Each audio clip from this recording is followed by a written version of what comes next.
बात करने के लिए लॉगिन करें www.astrotak.com। दोस्तों कैसे हैं आप सभी। बहुत बहुत स्वागत है आप सभी का आपके अपने चैनल में, आपके एस्ट्रो तक में।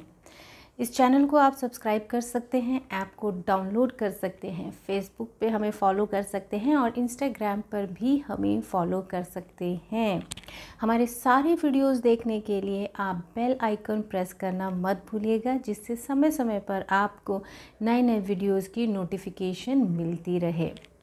मैं हूँ Rakhi Mishra, I am an numerologist, astrologist and a vastu analyst.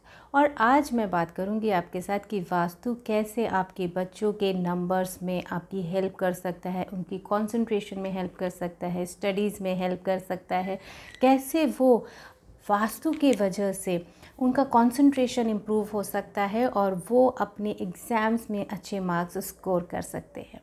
आइए जानते हैं। सबसे पहली दिशा के बारे में बात करेंगे, वो है नॉर्थ ईस्ट।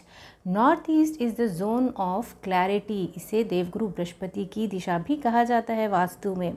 इस दिशा में अगर आपका बच्चा बैठ कर के पढ़ता है तो वो हर चीज़ को क्लियर करेगा, क्लैरिटी से पढ़ेगा, कोई चीज़ का कन्फ्यूजन उसके माइंड में नहीं रहेगा।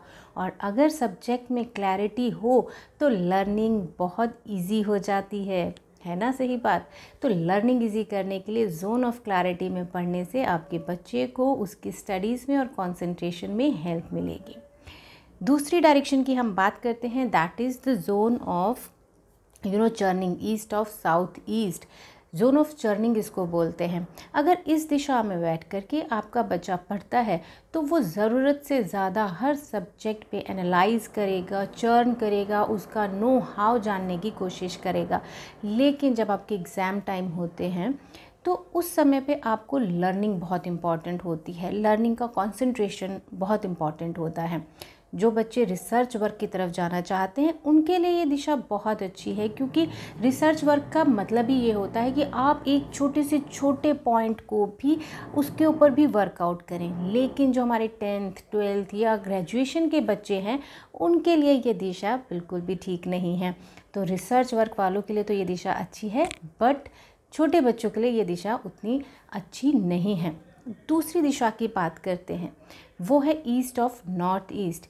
इस दिशा में अगर आपने अपने बच्चों के किसी भी कारण से बुक्स या स्टडी टेबल लगा दिया है तो आपका बच्चा खेल कूद में ही लगा रहेगा, क्योंकि ये दिशा है, जोन है फन एंड क्रिएटिविटी का।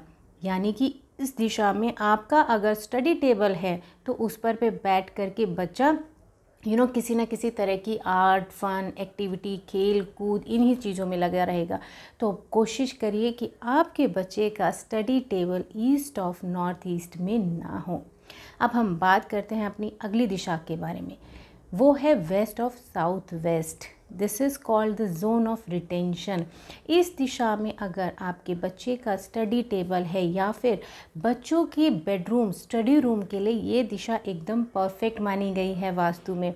रिटेंशन से यहाँ मतलब है कि बच्चे जो भी चीज़ें याद करेंगे वो उनको याद रहेंगी, लंबे समय तक याद करेंगी, उनके दिमाग में वो चीज़ें स्टोर होंगी। और जब उनका एग्ज़ाम आएगा, जब वो एग्ज़ाम हॉल में जाएंगे तो जो ये पेरेंट्स की शिकायत होती है कि मेरा बच्चा भूल जाता है एग्ज़ाम टाइम में, तो वो भूलने की प्रॉब्लम भी आपकी सॉल्व होगी। अब हम बात करते हैं अपनी नेक्स्ट दिशा की, वो है west direction. West direction overall study के लिए, ओवरऑल ग्रोथ के लिए, कंसंट्रेशन के लिए, मार्क्स इम्प्रूवमेंट के लिए, हर तरह से ये बच्चों के लिए बहुत ही अच्छी दिशा है। इस डायरेक्शन में बैठ कर के अगर आपका बच्चा या फिर आपने वेस्ट डायरेक्शन में अपने बच्चे का स्टडी रूम प्लान किया है और वेस्ट ऑफ साउथ वेस्ट में उसके लिए स्टडी टेबल रखी है और कोशिश की है कि उसका फेस या तो नॉर्थ ईस्ट डायरेक्शन में हो या फिर ईस्ट डायरेक्शन में हो, तो ये बहुत ही एक परफेक्ट कॉम्बिनेशन हो जाता है आपके बच्चे की स्टडीज़ के लिए।